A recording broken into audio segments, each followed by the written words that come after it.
Olá, para quem não me conhece, meu nome é Guilherme, sejam todos muito bem-vindos a mais um vídeo do canal Chame Magia e Oráculos. Comigo está tudo bem, eu espero com vocês também. Para aqueles que estiveram chegando aqui agora sem sentir afinidade com o vídeo do canal, eu peço que vocês curtam, comentem, compartilhem com o que acharem conveniente, benéfico, válido.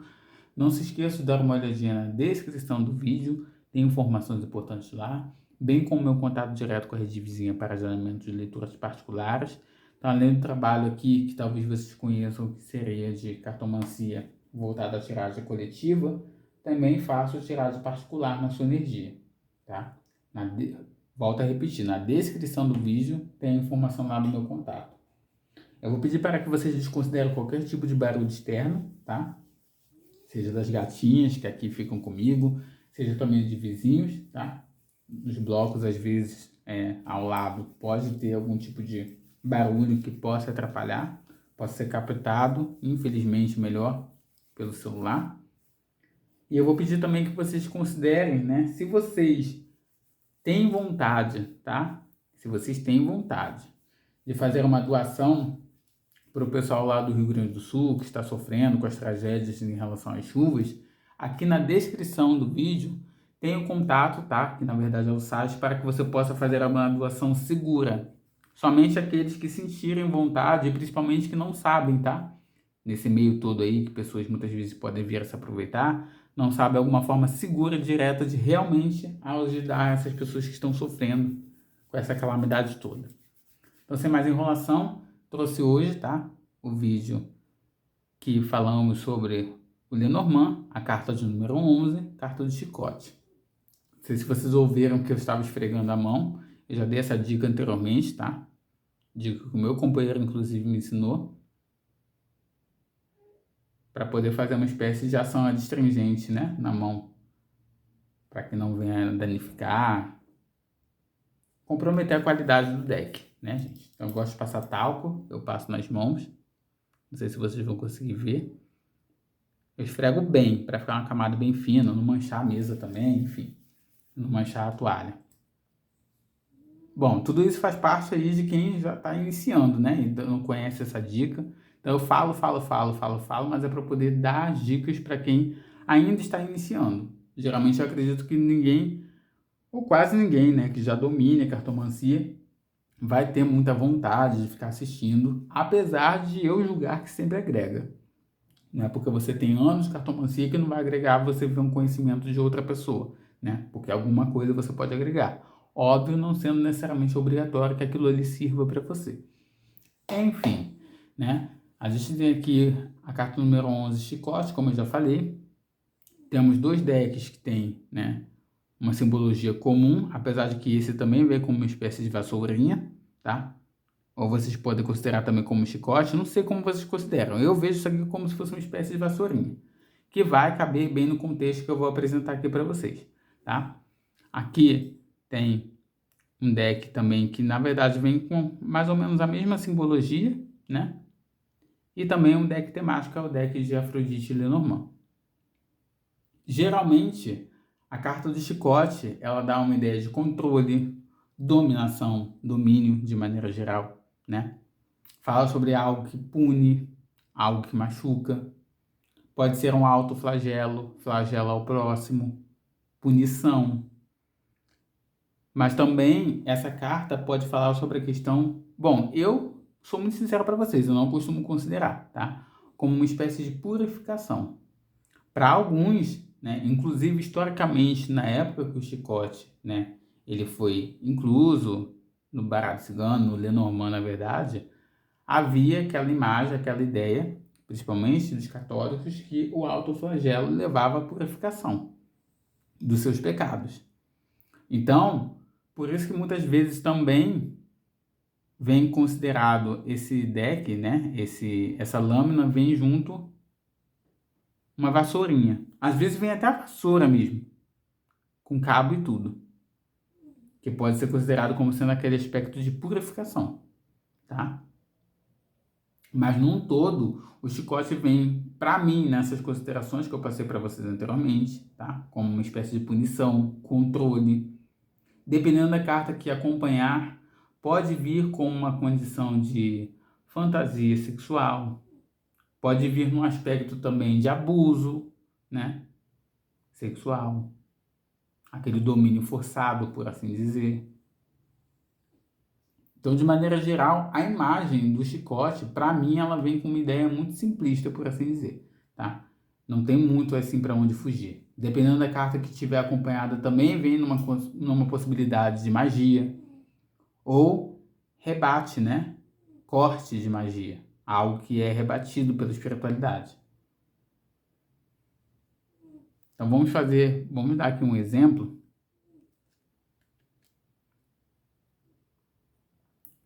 Olha aqui, se a pessoa estiver perguntando em relação a algum contexto baseado em uma relação, por exemplo, né? Como está a relação? Como está a minha relação hoje? Qual é o conselho, tá, em relação à minha relação hoje? Aqui eu vejo claramente que há uma necessidade, lembrando, tá, gente? Eu não considero essa carta aqui para quem tem, né, esse deck, eu não considero essa carta aqui como sendo a mesma coisa que a carta dos pássaros, não. Aqui já considero um aspecto de visão, sabedoria, inteligência, análise detalhada da situação. Então aqui eu vejo um alerta, um cuidado, um pedido de sabedoria para lidar com uma espécie de controle, que pode estar partindo do consulente ou pode estar partindo de uma segunda pessoa. Olha aqui como que tem duas pessoas. Duas pessoas, no caso, poderiam ser simbolizadas. Uma pessoa como se estivesse subordinada a outra, essa pessoa subordinada. Esse não é o aspecto específico da carta, tá, gente? Essa é a análise que eu vejo dessas duas cartas juntas. Como eu já falei para vocês, a imagem ela fala muito comigo. Então esse feeling que eu tive foi de agora. Entende? Como se essa parte aqui estivesse subordinando, estivesse querendo se sentir acima dessa. Tá vendo como que essa tá com a cabeça baixa? E essa aqui numa posição de superioridade? Então, essa situação ela precisa ser analisada, porque está havendo um controle de uma das partes. Uma relação, ela é para ser composta de dois lados, tá? Agora, tá vendo como que chama atenção? Dois lados aqui, olha. Que são iguais. Não existe uma parte que está subordinada à outra. E aqui existe uma negatividade por conta disso. Olha como que é curioso. Eu analisei também em relação ao número agora. Volto a dizer, isso não é em toda tiragem que vocês vão fazer, tá? Isso partiu de mim agora. A minha tiragem tem muito disso. A minha intuição vem ali, o feeling vem no momento para prestar atenção na posição dos símbolos, né? Dos elementos que estão na carta. A cor muitas vezes chama atenção, tá? Não é o caso aqui. Nessa tiragem aqui específica, nessa simulação, eu estou vendo os números. Olha aqui, a relação é para ser composta de iguais, mas tem uma desigualdade aqui, olha, 1, 2. Tem alguém querendo ficar à frente de alguém aqui. 1, 2. Esse aqui quer ser o número 1 e quer colocar esse aqui subordinado ao número 2. Vocês estão entendendo? Não é que eu estou querendo dizer que o número 2 é negativo, é inferior. Mas é como se um quisesse ficar à frente do outro. Está havendo algum tipo de controle, de domínio. Essa situação aqui também pode se referir a uma questão de punição, né? Então, nesse aspecto aqui, eu analisei até aqui. Mas eu tirarei uma outra carta. Para entender se aqui é uma questão de domínio, se é uma situação em que a pessoa já está dominando e já está punindo a outra por algo, que a outra, né? Que essa pessoa pensar que a outra fez, ou que a outra realmente fez e há uma espécie de punição aqui. Estão entendendo o exemplo? Vou dar outro exemplo aqui.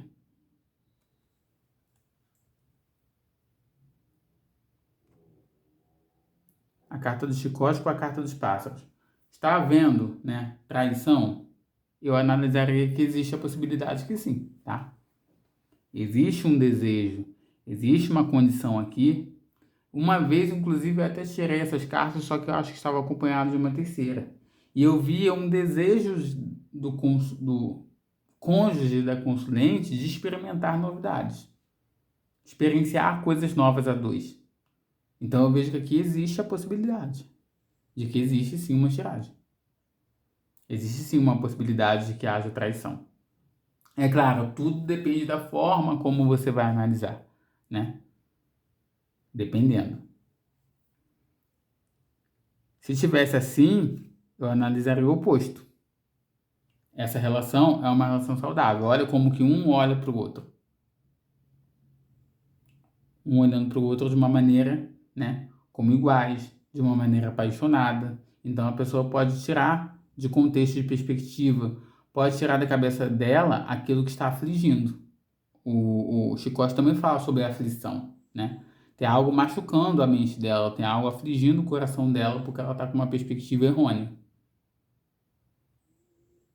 Agora, é claro, os pássaros, de maneira geral, falam sobre algo que muitas vezes não tem muito fundamento, é algo que é passageiro, é coisa de verão. Então, geralmente, quando se refere a uma condição de relacionamento, a maior parte das pessoas não costumam ver com bons olhos, porque costumam ver como uma coisa momentânea, que aí encaixaria a condição da traição. Tudo depende da forma como você vai analisar, tá? Eu não costumo gostar de contexto de pássaros numa relação, não. Não é que uma relação ela seja negativa, mas ou ela é uma relação muito primária, que está nos seus primeiros momentos, ou é uma relação sem muita sedimentação. Claro, muitas vezes, dependendo do aspecto do elemento que tiver, por exemplo, eu escolho um deck. Eu já falei aqui para vocês, meus decks nunca são escolhidos em vão. Eu sempre escolho através de intuição, tá? Aqui você vê que eles estão no galho. E dá aquela ideia de galho em galho. Ele tá nesse galho com essa aqui, daqui a pouquinho tá em outro galho com outra. Agora, se viesse um ninho, já me daria um aspecto maior de uma coisa mais bem sedimentada. Algo mais seguro, mais sólido. O ninho, ele também fala sobre um terceiro, né, que é o filhote. Então, fala sobre uma estabilidade maior. Agora, nesse aspecto aqui, se eu fizesse uma tiragem e tivesse, óbvio, né, gente? A gente tem que analisar todas as perspectivas. Mas se eu tivesse esse deck aqui, na maior parte das vezes eu conseguiria analisar como um aspecto de uma relação não muito duradoura, aquela coisa de chuva de verão, galho em galho, né? Mas volto a dizer para vocês, não necessariamente isso vai me chamar a atenção. É daquele momento ali, daquela tiragem. Pode ser que o que chama atenção para mim, por exemplo, seja os dois se olhando de uma maneira apaixonada, como eu acabei de falar. E aí já darão uma base para uma segurança maior na relação. Mas o que eu estou dizendo aqui de maneira geral, os pássaros eles não me dão uma posição assim de algo muito bem sedimentado. É algo de que tem um voo livre, alguém que não fica por muito tempo, que pula de galho em galho, como eu já falei, né? Aquela coisa de chuva de verão. Então, enfim, já estou eu falando sobre outra carta aqui, mas só para vocês, eu quero que vocês acompanhem, vocês entendam, tá? A dinâmica de onde eu quero chegar, de por que eu faço cada análise, tá? Enfim, acho que o vídeo de hoje foi esse, né? De maneira geral, essa é a forma que eu analiso o chicote, tirando aí a parte da questão de purificação, eu não vejo, tá, o chicote como purificação, mas você pode sim atribuir, porque no aspecto, né, de criação, quando esse deck foi criado, ainda existia a cultura da autopunição, do autoflagelo. Não só as pessoas, né, não só os padres, o pessoal do clero, né, agia dessa forma. Tinha muita gente que se autoflagelava, se punia. Aqui também tem outra concepção, é muito raro, tá, gente? Mas eu já vi casos de que o chicote pode falar sobre o autoflagelo, no sentido de pessoa que fica se mutilando, pessoa que tentou suicídio, nem sei se eu poderia falar essa palavra aqui, mas pessoa que atentou contra a própria vida, ou que talvez pense em atentar contra a própria vida. Vamos supor, existe risco de fulano de tal, existe risco, né, de desencarne, risco de alguém atentar contra a própria vida. Se vier, por exemplo, a carta da nuvem e a carta do chicote, a probabilidade é imensa. Por causa da mente turva, por causa dos pensamentos depreciativos, né? Alguma possibilidade potencial para que uma pessoa esteja depressiva. Na mente dela, a mente dela está turva, está muito nebulosa e com propensão a coisas obscuras, por assim dizer. E aí a carta do chicote vem como uma tentativa, né? Ele pode ser considerado até como a própria corda, né? Envolta no pescoço. É claro que tudo vai depender muito da análise do momento, né? Essa questão, né, sobre a questão do autoflagelo, muitas pessoas consideram sim. Mas a questão que eu acabei de falar sobre o atentar da própria vida é uma visão minha. Pelo menos eu nunca vi ninguém abordar dessa forma, não, tá? E aí pode fazer sentido para você ou não. Então é isso, tá, gente? Essas são as considerações que eu tinha trazido aqui para vocês. Com certeza tem mais considerações, sim, que eu posso não ter trazido. Então, se vocês, inclusive, tiverem alguma percepção diferente daquilo que eu trouxe aqui, vale vocês deixarem nos comentários, tá? Vocês trocam com os colegas que estão aprendendo, vocês trocam com os colegas que querem se abrir para poder ampliar as possibilidades de análise e trocam comigo também, porque eu vou conseguir analisar talvez uma perspectiva diferente, que possa fazer sentido para mim, mas que eu ainda não aborde, que eu ainda não traga para minha tiragem. Então é isso. Beijão. Até o próximo encontro. Valeu. Fui.